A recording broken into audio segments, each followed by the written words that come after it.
Hello बच्चों, क्या हाल चाल? बढ़िया। ओके, चलो अब लास्ट टाइम हमने centre of mass, the definition of centre of mass as well as we have think about the motion means velocity of center of mass, acceleration and the force, और related with the force हमने बोल दिया कि the internal forces of system of particle is zero. The whatever the motion or acceleration is due to only and only external force exerted on the system. तो उससे related हमने equations कर दी।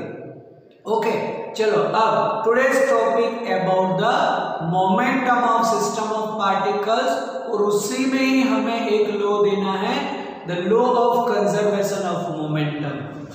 तो ऐसे टॉपिक दोनों हम बोल सकते हैं, एक बोल सकते हैं कि मोमेंटम ऑफ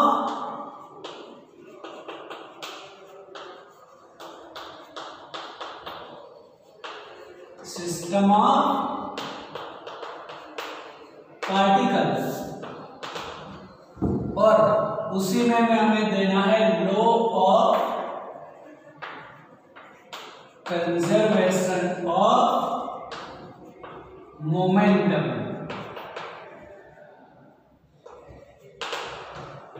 जो ऑलरेडी 5th चैप्टर के अंदर है, the law of conservation of momentum. बस उसी टर्म में हमें यहां पर सिस्टम ऑफ पार्टिकल्स के लिए बोलना है। If we think about the single particle, then momentum of single particle can be written as product of mass into velocity. And if we think about the Newton's second law for the single particle, then what we can say the force exerted on the single particle is equal to the rate of change of momentum. The time rate of change of momentum is equal to the external force exerted on it, and change in momentum is in the direction of force, that is Newton's second law. second law का statement क्या है? The time rate of change of momentum is equal to the external force exerted on it, and change in momentum is in the direction of force. तो ये हम बोल सकते हैं for the single particle. चलो अब इसी में हमें बोलना है कि for system of particles,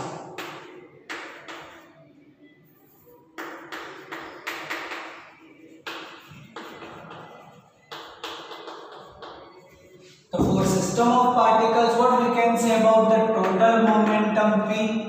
Then it is the sum of the individual momentum of the all particles, like system made up of n particles. Then momentum of first, second, सबका addition कर दे, it is called total momentum of the particle n।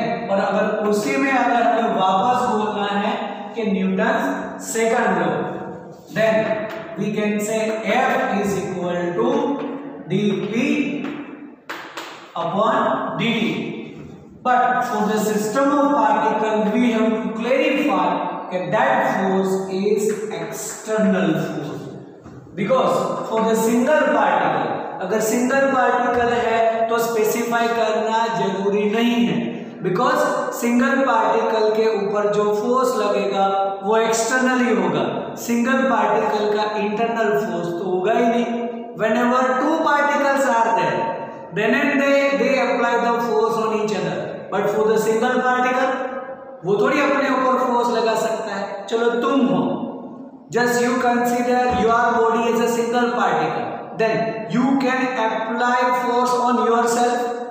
अगर तुम्हें यहाँ से ऐसे दौड़ना है, भागना है कहीं से, तो ऐसे तुम फोर्स लगाओगे और फिर भागोगे, या तुम ऐसे फोर्स लगा के फिर दौड़ोगे? होता है ऐसा? नहीं।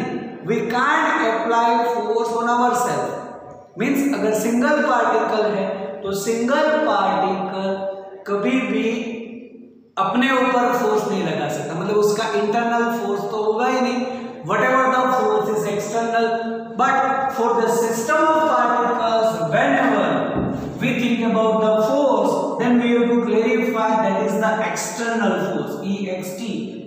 external force, because the sum of internal force is 0. The total internal force is 0 because they are equal in magnitude, opposite in direction. Then whatever the force exerted is external, then F external is equal to dP upon dt. चलो अब वहां से अगर हमें अब law of conservation of momentum बोलना है, तो अगर मैं ऐसा बोल दूं कि इफ F एक्सटर्नल इज 0, मतलब external force exerted on the system is 0. अगर एक्सटर्नल फोर्स 0 है तो हम ऐसा बोल सकते हैं कि dP upon dt is equal to 0, because F external 0 है तो यहां पर 0 रखो, dP अपॉन dt इज 0. चलो अब dP अपॉन dt है क्या? It is the time rate of change of momentum. चलो उसको हमें दूसरे वर्ड में बोलना है. ये हम बोलते हैं कि कुछ डेरिवेटिव, तो derivative with respect to time. Okay, तो it is derivative of momentum. तो derivative of momentum with respect to time is 0. अब derivative of momentum with respect to time 0 है, तो किसका डेरिवेटिव 0 होता है? याद करो, कांस्टेंट का. कोई भी कांस्टेंट क्वांटिटी है उसका तुम डेरिवेटिव लो तो 0 होगा. लाइक वेलोसिटी अगर हम कांस्टेंट सोचे तो any body moving with constant velocity, तो क्या होगा उसका एक्सेलरेशन? 0. अब acceleration means derivative of velocity with respect to time, है ना? तो जो वेलोसिटी कांस्टेंट है उसका डेरिवेटिव 0 हुआ. यहां पर डेरिवेटिव ऑफ मोमेंटम 0 है, उसका मतलब क्या हो सकता है? P is constant. आ रहा है समझ में? जैसे यहां पर अगर मैं बोल दूं कि any particle moving with constant velocity, तो वेलोसिटी कांस्टेंट, चलो आप उसका डेरिवेटिव ले लो, dV अपॉन dt, मतलब एक्सेलरेशन वो 0 होगा. अब एक्सेलरेशन को थोड़ी देर के लिए ऐसे भूल जाओ, सिर्फ dV अपॉन dt याद करो. Then v constant, then dV upon dt 0. तो इसका उल्टा बोल सकते हैं कि dV अपॉन dt 0 है, then velocity is constant. Like this, the momentum का derivative 0, then momentum is constant. तो बस यहां से अब हमें लॉ देना है कि law of conservation of momentum means if the external force exerted on the system of particle is 0, then total momentum of the system remains constant. ऐसा बोल सकते हैं कि if external force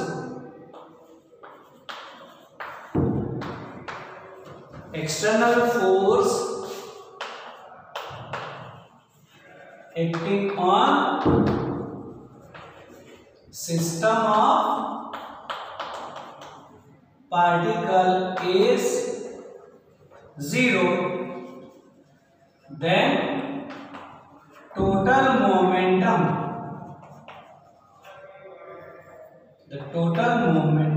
of system of particle is constant. This is the law of conservation of momentum. जैसे वहां पर 5th chapter में बोला होगा फॉर द आइसोलेटेड सिस्टम, कि for the isolated system the momentum is constant. अब isolated मतलब अलग, तो अलग किया मतलब उसके ऊपर कोई फोर्स नहीं है. तो यहां पर अलग सेंस में है कि अगर आइसोलेटेड सिस्टम बोलो या फिर एक्सटर्नल फोर्स 0 बोलो, दोनों एक ही है. कोई भी सिस्टम आइसोलेटेड हो गई तो वहां पर उसके ऊपर कोई फोर्सेस नहीं है, बस वो पूरी अलग ही है. तो अगर एक्सटर्नल फोर्स नहीं है, then total momentum of the system of particle remains constant. Okay, this is the law of conservation of momentum. चलो अब यहां पर हमें law of conservation of momentum में अब सेंटर ऑफ मास को भी थोड़ा इंट्रोड्यूस करना है हमें। तो चलो एक उसमें एक एग्जांपल लेते हैं for the radio active material. अब रेडियो एक्टिव मटेरियल क्या होता है?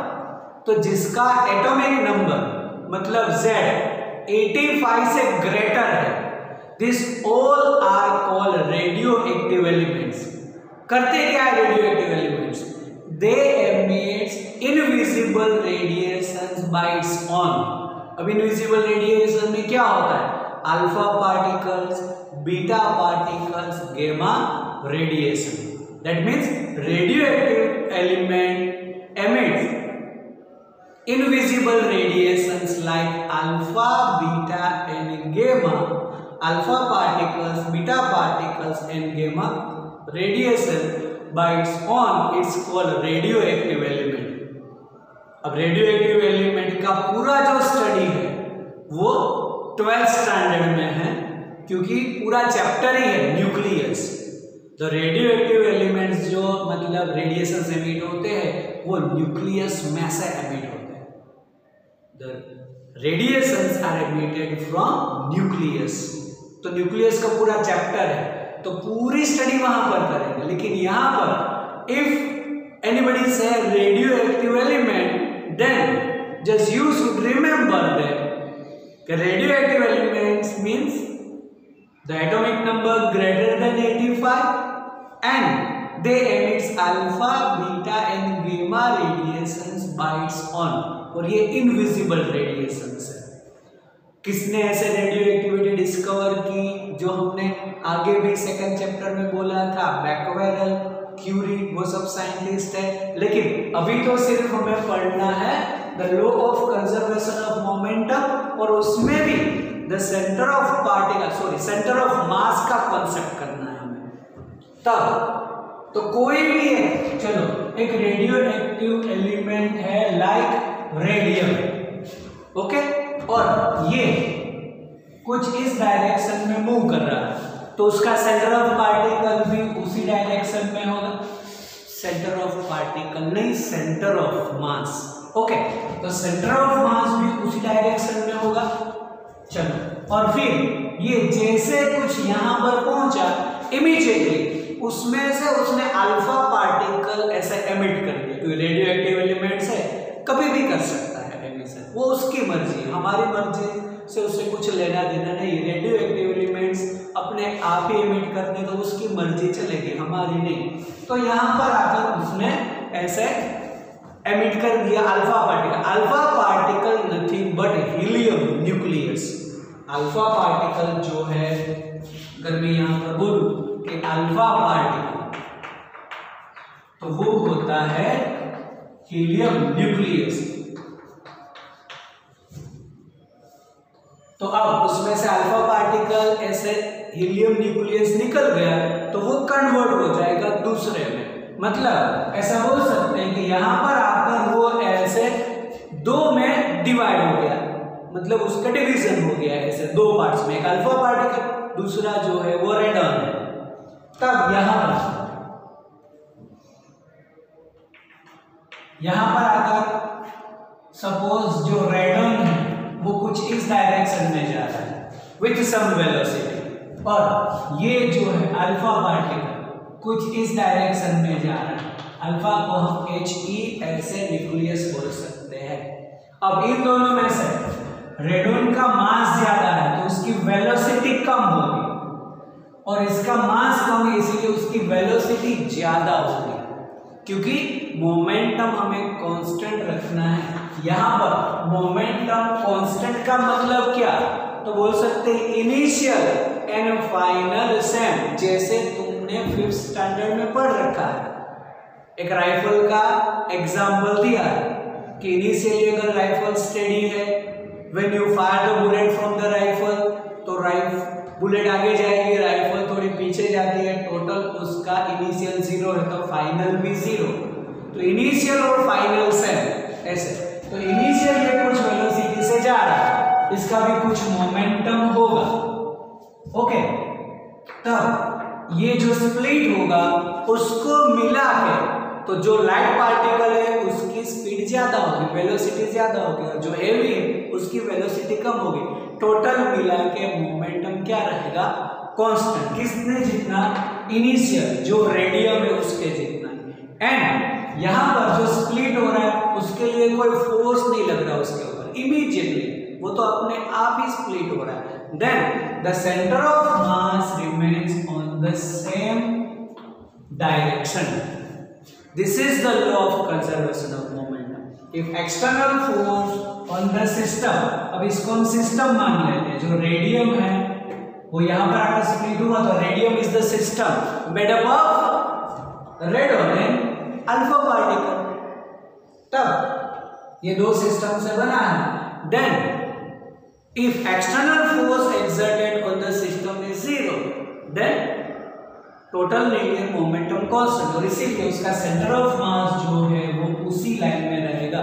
और वही हमने आगे भी बोल रखा है, जैसे हमने बोला था यहाँ पर कि कोई भी पार्टिकल ऐसे तुम ऐसे बॉम्ब थ्रो कर दो और यहाँ पर आकर वो अगर ब्लास्ट हुआ, देन उसके फ्रैगमेंट्स अलग अलग डायरेक्शन में जाएंगे, बट सेंटर ऑफ मास तो वो अपना पाथ तो फॉलो करता ही है। Then the centre of mass follow the same path, does not change.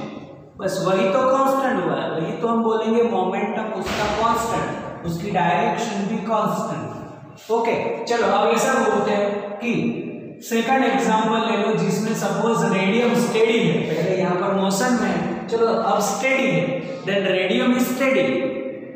अब वो स्प्लिट हो रहा है दो पार्ट में, radon and alpha. Suppose radon जो है वो इस डायरेक्शन में गया,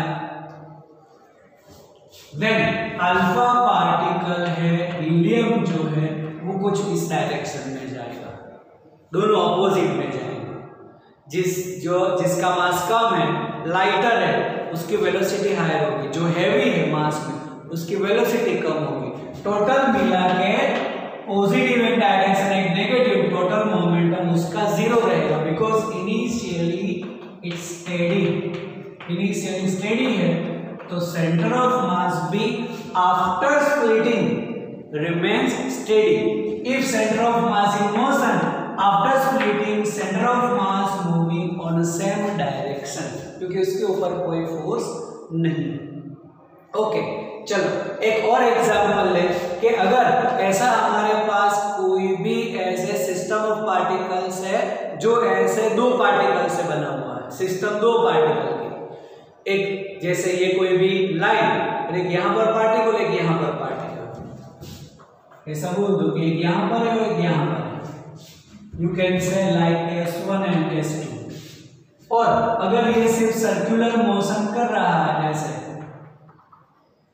तो इसकी वेलोसिटी इस डायरेक्शन में, that at any point velocity is along with the tangent drop.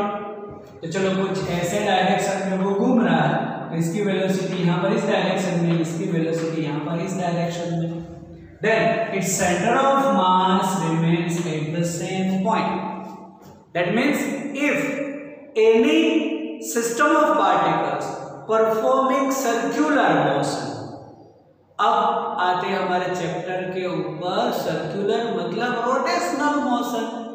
तो अगर रोटेशनल मोशन है, ऐसी टाइप की रोटेशनल मोशन है, तो centre of mass same point पर ही रहेगा। सेंटर ऑफ मास रोटेट करेगा बट सेम पॉइंट। लेकिन अगर उसका कुछ मोशन ऐसे हेलिकल मोशन है, अब हेलिकल मोशन मतलब कैसा, तो तुम ऐसा बोल सकते हो कि सिस्टम ऑफ पार्टिकल्स ऐसे ऐसे जा रहा है, मतलब घूम रहा है और ऐसे ऐसे आगे जा रहा है, ऐसे सर्कुलर मोशन करके। आ रहा है समझ? ऐसे सर्कुलर मोशन करके जा रहा है, तो क्या होगा उसका कि उस टाइप के मोशन को बोलते हैं हम हेलिकल मोशन, लाइक दिस।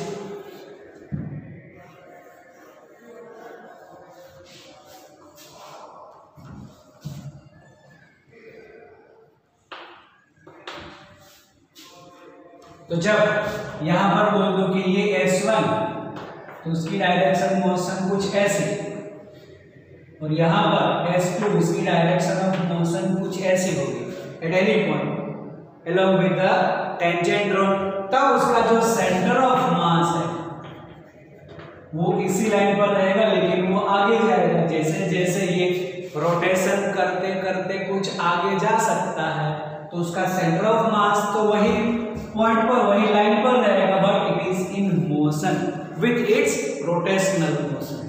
तो यहाँ पर सेंटर ऑफ मास जो है वो एक ही लाइन पर रहेगा। ओके, तो ये हम बोल सकते हैं कि मोमेंटम कांस्टेंट। यहाँ पर भी ऐसा मोमेंटम कांस्टेंट, इसके लिए भी मोमेंटम कांस्टेंट। तो ये हुआ as a law of conservation of momentum. Okay, चलो अब यहाँ पर इससे आगे अगर हम करें, तो इससे आगे टॉपिक जो है वो बहुत ही interesting topic as a vector product. तो ऑलरेडी ऐसे स्केलर प्रोडक्ट तो तुम लोगों ने डिस्कशन किया ही होगा। चलो फिर से, related with the vectors there are two type of product, scalar product and vector product. जैसे चैप्टर नंबर 4 में हमने एडिशन कर दिया कि अगर वेक्टर का एडिशन करना है तो हम डायरेक्ट नहीं कर सकते। ओके, उसके लिए ट्रायंगल लॉ है, लॉ ऑफ पैरेललोग्राम है। तो vectors can not be added directly like this. Vector को तुम मल्टीप्लाई करो तो डायरेक्ट ऐसे मल्टीप्लाई भी नहीं कर सकते। तो उसके ऐसे दो तरीके हैं मल्टीप्लाई करने के। एक बोलते हैं स्केलर प्रोडक्ट,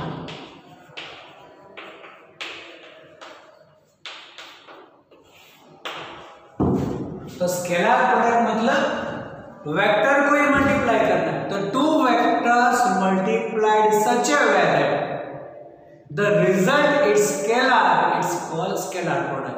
मतलब मैं ऐसा बोल दूं कि C is equal to suppose A dot B, तो स्केलर प्रोडक्ट को बीच में ऐसे डॉट लिखना है, इसीलिए इसको बोलते हैं डॉट प्रोडक्ट ऑल्सो।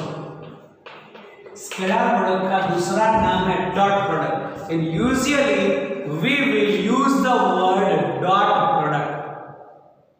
तो डॉट प्रोडक्ट मतलब स्केलर प्रोडक्ट तुम्हें समझना है, मतलब two vectors multiplied such a way that the result is scalar, it's called scalar product, dot product. जैसे 6th चैप्टर में आएगा वैसे कि द फोर्स इनटू डिस्प्लेसमेंट, तो फोर्स वेक्टर है, डिस्प्लेसमेंट वेक्टर है, लेकिन force into displacement is the work, है ना।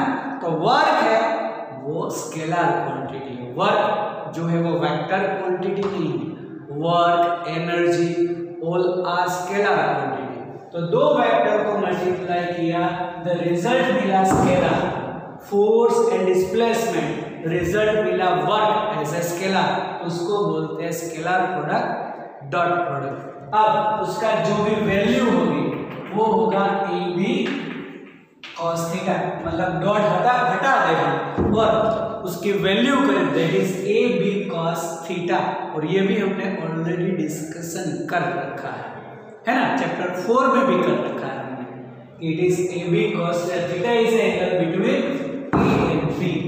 चलो ऐसे ही यहां से आज से हमें करना है वेक्टर प्रोडक्ट।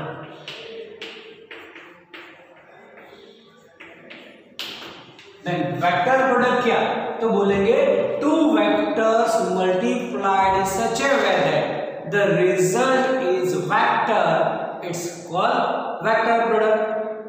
दैट मीन्स अगर मैं बोल दूं कि C is equal to A cross B, देखो यहां पर ये जो साइन है वो सिर्फ मल्टीप्लिकेशन की साइन नहीं है, अब इसको बोलेंगे cross, that's why it is called cross product, इसको क्रॉस प्रोडक्ट बोलते हैं।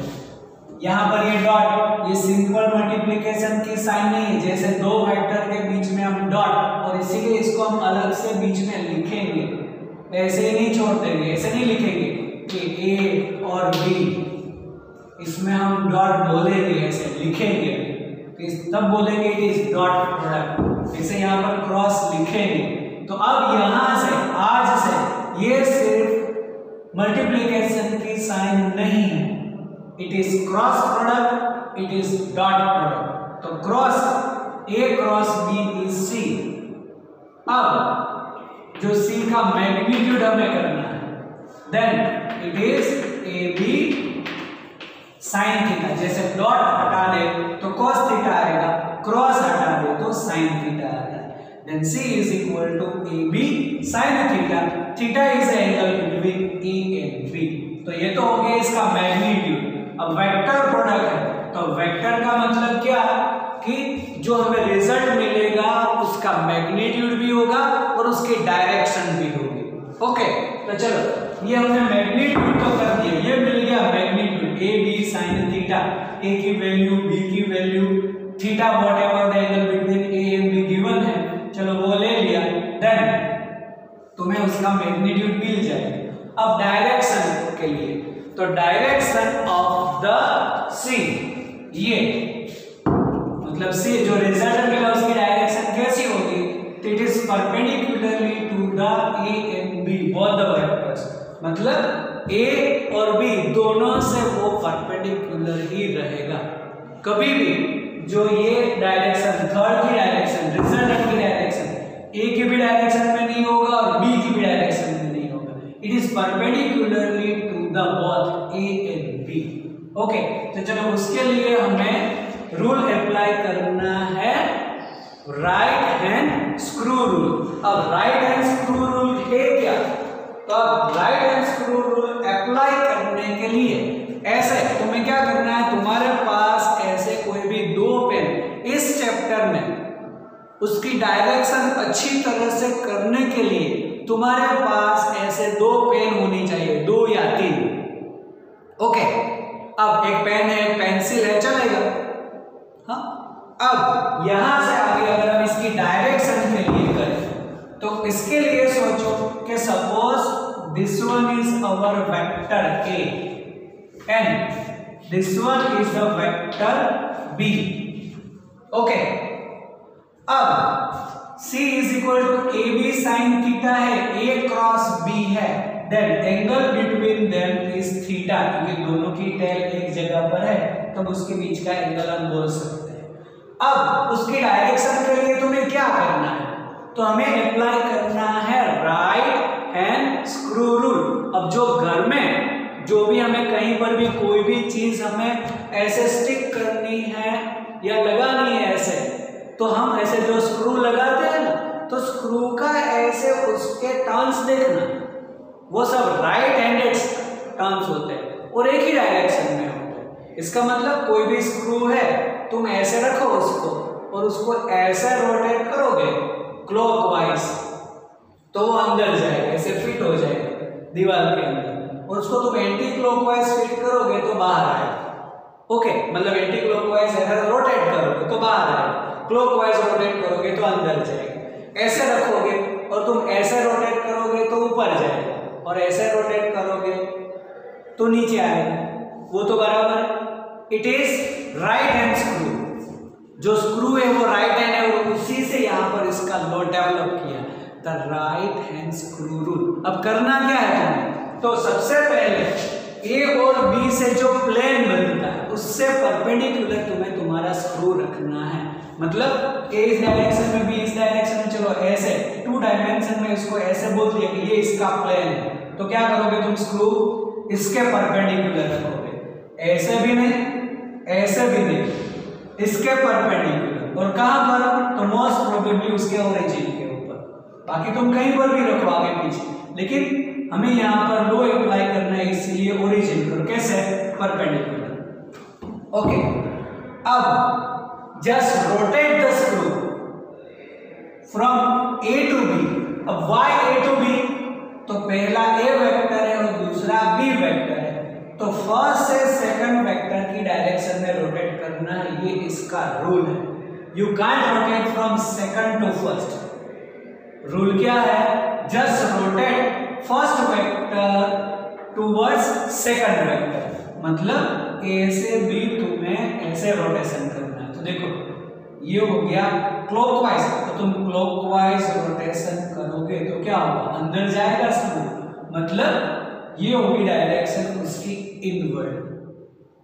अब तुम इसको ऐसे 3 डायमेंशन में सोचो तो चलो, ये कोई भी मेरा ए वेक्टर है और ये कोई भी मेरा बी वेक्टर है, ऐसे चलो। अरे समझो, जैसे पहले ऐसे बोल दिया ए टू बी, अब इसको तुम ऐसे 3 डायमेंशन में ले लो तो ए वेक्टर मेरा ऐसा है, बी वेक्टर मेरा ऐसा है, हाँ। और अब तुम्हें right hand screw rule apply करना है, तो स्क्रू तुम कैसे रखोगे, इन दोनों से परपेंडिकुलर, मतलब ऐसे। तो ऐसा मेरा स्क्रू रहेगा, ये वाला, ओके। अब इसको कैसे रोटेट करना है तुम्हें, ए टू बी मतलब ऐसे। तो इसको ऐसे तुम रोटेट करोगे तो वो अंदर की डायरेक्शन में जाएगा, ओके। चलो ऐसे ही अब यहां पर मैं इसके शॉर्टकट के लिए मैं ऐसा बोल दूं कि ये कोई भी मेरा ए वेक्टर है और ये कोई भी मेरा बी वेक्टर है, this is the angle between theta. हाँ, अब स्क्रू रूल में थोड़ी प्रॉब्लम है ना, तो उसका थोड़ा इजी फॉर्म बना दिया है राइट हैंड थंब रूल। अगर कोई लेफ्टी है लेकिन ये रूल तो राइट हैंड से ही लगाना है, तो राइट हैंड थंब रूल। चलो राइट हैंड थंब रूल कैसे, then just rotate your fingers. तो ये राइट हैंड की जो फिंगर है ना, वो रोटेट करनी है तुम्हें, कैसे, from first vector to second vector. इसका मतलब ये first vector to second vector, A to B. तो चलो मैं ऐसा बोल दूं कि ये मेरा ए वेक्टर है और ये मेरा बी वेक्टर है, then rotate your fingers from A to B ऐसे, okay. A to B rotate करोगे तो थंब कैसा रहेगा, चलो ऊपर, then thumb gives the direction of resultant vector। मतलब अगर ये तुम ऐसे 3 डायमेंशन में सोचो तो ये A वेक्टर, ये B vector, just rotate A to B, then direction of C upward, okay. यहां पर देखो, तुम बोलो कि ये ए वेक्टर है, ये वाला, ये बी वेक्टर है, ए टू बी तुम्हें रोटेट करना, मतलब first to second, A to B, A cross B है इसलिए, देन ए टू बी तुम रोटेट करोगे। अब तुम ऐसे करके इस डायरेक्शन में तो रोटेट नहीं कर सकते तुम्हारे फिंगर्स, तो ये ए है, ये बी है, ए टू बी रोटेट करो तो क्या होगा, थंब अंदर की डायरेक्शन में आया, मतलब यहां पर 3 डायमेंशन में बोलोगे तो resultant vector in opposite direction. आ रहा है समझ में, राइट हैंड थंब रूल बहुत इजी है फ्रेंड्स। बस तुम्हें क्या करना है, ऐसी 2 पेन लेनी है तुम्हें, या 3 पेन लेनी है ऐसे। फिर फर्स्ट को फर्स्ट की डायरेक्शन में, सेकंड को सेकंड की डायरेक्शन में सेट करो, और फिर देखो कि फर्स्ट से सेकंड वेक्टर है, ए क्रॉस बी है, then rotate your fingers from first vector to second vector. फिर से अगर ये मेरा ए वेक्टर है, ये मेरा बी वेक्टर है, और करना है मुझे ए क्रॉस बी, तो ये ए से बी की डायरेक्शन में अगर मैं रोटेट करूं fingers, then thumb gives the direction of resultant. Value तो यहां मिल गई, देखो ए बी साइन थीटा, तो वैल्यू होगी डायरेक्शन के लिए right hand thumb rule from A to B, then thumb gives the direction of resultant C, तो अपवर्ड होगा। और इसीलिए अब यहां से अगर मैं इसकी प्रॉपर्टीज बोलूं, प्रॉपर्टीज ऑफ वेक्टर प्रोडक्ट, तो जैसे स्केलर प्रोडक्ट की प्रॉपर्टी कर रखी है तुम लोगों ने, कौन कौन सी, जैसे बोला था कि i डॉट i क्या होता है 1, याद है कि नहीं, j dot j is also 1 and k dot k is 1। अब डॉट है इसलिए cos आता है, तो देखो इन दोनों के बीच का i is a unit vector on x axis, तो x axis का यूनिट वेक्टर i और i दोनों एक ही डायरेक्शन में है, उन दोनों के बीच का एंगल 0 होगा, मतलब cos डॉट है इसलिए cos आ, तो cos 0 1 इसलिए 1 हुआ। ऐसे j dot j k dot k 1 हुआ। ऐसे तुम बोलो कि i डॉट j, तो i डॉट j क्या होगा, 0 होगा कि नहीं, डॉट प्रोडक्ट परपेंडिकुलर है, थीटा 90 cos 90 क्या होगा 0। ऐसे ही j डॉट k या फिर k डॉट i 0 रहेगा। ओके, इसी ऐसे ही प्रॉपर्टीज की फर्स्ट प्रॉपर्टी में बोल दूं, then a cross b is not equal to b cross a। Value same रहेगी, a क्रॉस b की और b क्रॉस a की अगर वैल्यू बोलो तो सेम, लेकिन डायरेक्शन अलग हो जाएगी। कैसे, देखो a क्रॉस b, तो जैसे मैंने बोला कि ये मेरा a वेक्टर है, ये मेरा b वेक्टर है, ओके, और a टू b घुमा तो अपवर्ड है। अब ये a है, ये b है, b टू a करो, b क्रॉस a का मतलब क्या हुआ, b से a की डायरेक्शन में घुमाना है। तो ये फर्स्ट वेक्टर हुआ यहाँ पर, ये सेकंड हुआ, तो b क्रॉस a करोगे तो डाउनवर्ड आएगा। ओके, तो a cross b is not equal to b cross a। जैसे यहाँ पर डॉट प्रोडक्ट में तुम लोगों ने बोल रखा है कि a dot b is b dot a, क्योंकि उसमें कोई डायरेक्शन है ही नहीं, स्केलर है, तो स्केलर में वैल्यू तुम 5 2 सा करो कि 2 5 सा सेम ही रहेगा, है ना, लेकिन वेक्टर में सेम नहीं है। अगर सेम लिखना है देन यू हैव टू से a cross b is minus of b cross a। अब minus of b cross a का मतलब here negative sign indicate not negative but opposite direction। Physics में कहीं पर भी नेगेटिव आए और वेक्टर हो, वेक्टर नेगेटिव में आए मतलब उसकी डायरेक्शन ऑपोजिट है, ये समझना है। Then a cross b is minus of b cross a, मतलब दोनों की डायरेक्शन a क्रॉस b की अपवर्ड हुई, कैसे b क्रॉस a करोगे तो डाउनवर्ड आएगी, दोनों की डायरेक्शन ऑपोजिट है। This is the first property. चलो सेकंड प्रॉपर्टी, अगर मैं ऐसा बोल दूं कि i क्रॉस i, चलो क्या होगा i cross i, most of the students इसका आंसर रॉन्ग देते हैं। क्या होगा i cross i, not 1, it is 0। क्यों 0 हुआ, i क्रॉस i, क्रॉस मतलब क्या, साइन थीटा, i तो यूनिट वेक्टर है x का, ये भी यूनिट वेक्टर है x का, दोनों की वैल्यू 1 होगी, लेकिन एंगल बिटवीन देम 0 ही होगा ना, i and i, x and x, तो x डायरेक्शन का एंगल तो x से तो 0 ही होगा। अब साइन 0 की वैल्यू 0 होगी, that's why i cross i is 0। The same way j cross j is 0, k cross k is 0। अब यहां से कंफ्यूजन नहीं होना चाहिए, अगर डॉट हुआ तो i dot i1, j dot j1, k dot k1, but i cross i, j cross j, k cross k is 0। चलो फिर ऐसे में बोल दूं कि i क्रॉस j, तो i क्रॉस j क्या होगा, नॉट 1, इट इज k। यहां पर भी तुम्हें कंफ्यूज नहीं होना है। चलो कैसे, i क्या है, unit vector on x axis, j क्या है, unit vector on y axis. तो चलो मैं ऐसा बोल दूं कि ये x एक्सिस है, ये वाली पॉजिटिव x एक्सिस, ये वाली पॉजिटिव y एक्सिस। अब करना क्या है, i cross j, just apply the right hand thumb rule.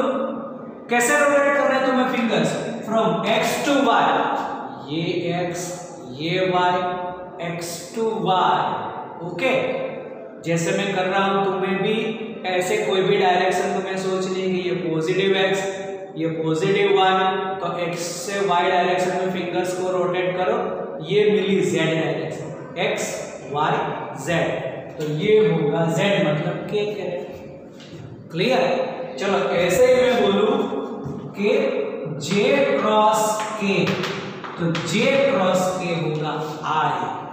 अब j जे मतलब क्या, वाई एक्सिस, के मतलब क्या, तो ऐसे ले लूं मैं, ये हमने बोला ना अभी कि ये x ये y और ये वाली z, ओके, तो ये y ये z दोनों पॉजिटिव। अब क्या करना है, j क्रॉस k, तो ये j ये k, j क्रॉस k आया इस साइड पर थंब,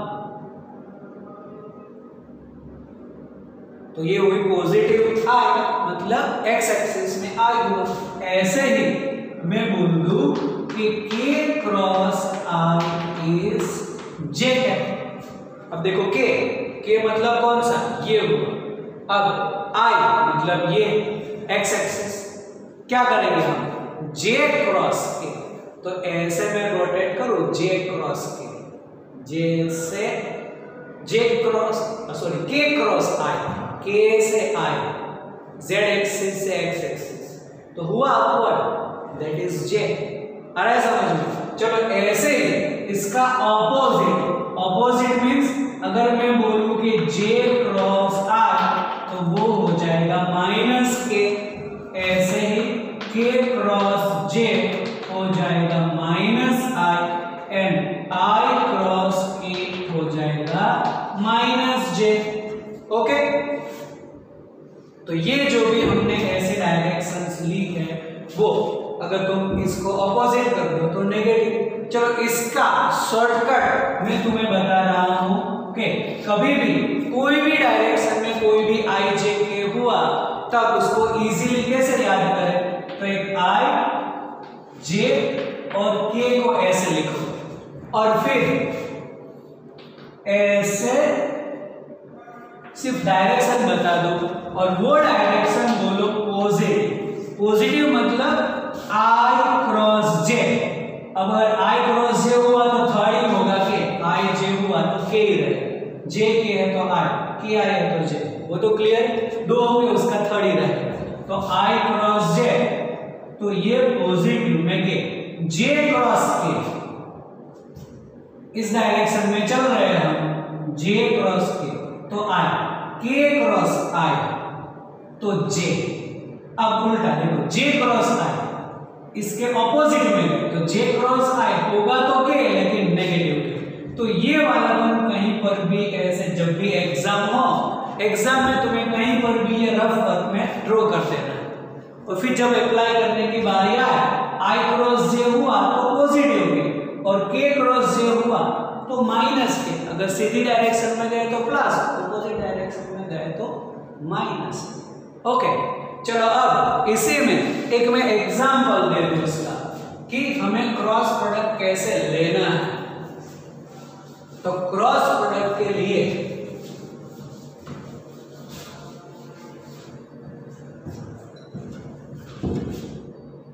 यहां पर कौन सा नंबर, कोई भी नंबर चलो, अगर a जो है वो मैं ऐसा बोल दूं ax I के प्लस ay j के प्लस az k के, और b जो है वो bx I के प्लस by j के प्लस bz k के, ओके। अब करना है मुझे c is equal to a cross b। तो a क्रॉस b के लिए क्या करूं, ऐसे उसकी वैल्यू रख दूं, ax I ay j az k cross, अब ये सिंपल मल्टीप्लिकेशन नहीं friends, cross bx I by j n bz k, और यहां पर याद करो कि I j और k अगर इस डायरेक्शन में होगा तो पॉजिटिव। अब यहां पर अप्लाई करना है, देखो कैसे, देन c की वैल्यू क्या होगा, ax I कैप है वो according to the multiplication rule 1 by 1 हर एक के साथ मल्टीप्लाई होगा, फिर जो सेकंड है वो भी तीनों के साथ और ये भी तीनों के साथ मल्टीप्लाई होगा। चलो 1 by 1 इसका मल्टीप्लाई इसके साथ करना है, तो ax I caret B X I caret cross है तो आई क्रॉस आई तो 0 होगा, तो 0 के साथ मल्टीप्लीकेशन 0 मतलब फर्स्ट स्टेप 0 हो गया। आई क्रॉस आई 0। चलो अब आई और जे ऐसा होगा कि नहीं, तो आई क्रॉस जे तो होगा के, मतलब मैं इसको मल्टीप्लाई में ऐसे लिखूं ए एक्स बी वाई के कैप, क्योंकि ए एक्स बी वाई तो उसकी वैल्यू है आई क्रॉस जे इसके। ओके, फिर आई क्रॉस के होगा यहाँ पर थर्ड के साथ, तो आई क्रॉस के उल्टे गए ना ऑपोजिट में, तो माइनस जे आएगा, तो minus A X B Z I cross K होगा, तो जे हो गया। समझ में आ रहा है? चलो ये फर्स्ट का खत्म हुआ, प्लस अब सेकंड की बात, ए वाई जे और बी एक्स आई, जे क्रॉस आई, देखो जे क्रॉस आई हुआ तो वो तो नेगेटिव आएगा, मतलब पहले प्लस लिखा है तो माइनस करना पड़ेगा। समझ में आ रहा है? ये है जे क्रॉस आई, तो जे क्रॉस आई क्या होगा minus K, then it is A Y B X और माइनस के, जे क्रॉस जे तो 0 होगा, मतलब ये कैंसिल, जे क्रॉस के तो प्लस आई है, इसीलिए ए Y B Z J cross के इज आई। चलो अब इसकी बात, के क्रॉस आई, देखो के क्रॉस आई तो वो होगा प्लस जे, तो प्लस ए जेड बी एक्स के cross I, it is J. Okay, फिर के क्रॉस जे, तो के क्रॉस जे ऑपोजिट में गए तो माइनस आई होगा, it is A Z B Y, और के क्रॉस जे होगा तो के क्रॉस जे है वो माइनस आई, और के क्रॉस के तो 0 ही हो गया। ओके, आया समझ में? उसको तुम्हें 1 बाय 1 करना है। अब इसमें देखोगे तो ये के है और ये के कैरेट कॉमन निकल सकता है, इसमें से और इसमें से जे कैरेट कॉमन निकलेगा, और ये टर्म से आई वाला पार्ट पहले देखते हैं, तो आई कैरेट कॉमन निकालो, क्या हुआ A Z B X minus A Z B Y. Okay, समझ में आया? ये जो पार्ट है वो कि A Z B X I sorry I caret है तो क्या है A Y B Z, sorry I caret है यहां पर और यहां पर, आई कैरेट कॉमन निकाला, ए Y B Z minus A Z B Y. चलो फिर जे में ये माइनस है और ये प्लस है, अगर मैं ऐसा कर दूं कि प्लस जे कॉमन निकालो तो ये पहले आएगा A Z B X minus A X B Z. Okay, फिर प्लस करके के कैरेट कॉमन, इन दोनों में से के कैरेट कॉमन निकाला, then it is A X B Z minus A Y B X. Okay, बोलो clear? It is A X, क्या हो रहा है आज, ए एक्स बी वाई, जो वैल्यू है वो अच्छी तरह से कॉमन निकालो, तो A X B Y and A Y B X. बोलो क्लियर? अब इसी स्टेप में मैं ऐसा कर देता हूं कि ये ए Y B Z minus A Z B Y, यहां पर मैं नेगेटिव साइन कॉमन लूं तो ये माइनस हो जाएगा और ये प्लस माइनस होगा plus A X B Z minus A Z B x plus के carat A X B Y minus A Y B x. अब ये हमने क्यों किया, तो इसका जो रिजल्ट है, कोई भी वेक्टर प्रोडक्ट का रिजल्टेंट डिटरमिनेंट से मिलता है। देखो तुम इतनी प्रोसेस करो, ये पूरा दे रखा और इतनी प्रोसेस करो तब जाकर तुम्हें आंसर मिलेगा। इसका मैथ्स में शॉर्टकट है जिसको बोलते हैं डिटरमिनेंट। अब डिटरमिनेंट को लिखेंगे कैसे, तो ऐसी दो लाइन करेंगे और फिर आई जे और के, तो ऐसे लिखेंगे आई